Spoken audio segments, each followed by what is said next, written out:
Дараагийн мэдээ танилцуулъя. Улс орон даяар коронавирусын халдвараас сэргийлэх зорилгоор бүхэл сургалтын байгууллагын үйл ажиллагааг төр зогсоогоод байгаа. Хавар эсэлтийн ерөнхий шалгалт өгөхөөр бэлтгэж байгаа төгс хангийн сурагчдын хувьд энэ урт хугацааны хөл хоройн тэдний бэлтгэлд муугар нөлөөлөх гэж зарим эцэг эхчүүд санаа зовж байна. Тэгвэл эсэлтийн ерөнхий шалгалт өгөх төгс хангийн сурагчид ухаалаг гар утсаа ашиглан шалгалтаа бэлтгэх боломжтой болжээ. Багшийн туслах институт Япон улсын боловсролын технологиор тэргүүлэгч Castalay компанитай хамтран Монголд анх удаа боловсролын онлайн платформ бүхий аппликейшнийг нэвтрүүлээд байна.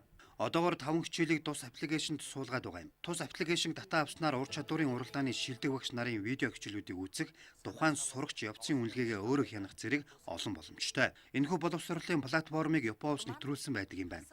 Тус улсын төгс ангийн сурагчдын 70% нь үүнийг хэрэглэдэг байна. Багшийн туслах 800 аппликейшнийг ашигласнараа Монгол орны өнцөг булган бүрт байгаа хүүхэд ар гэрийн байдал сурж байгаа сургуулиас үл хамааран эсдийн ерхий шалгалтанда өндөр түвшинд бэлдэх болцоо өсөж байгаамаа.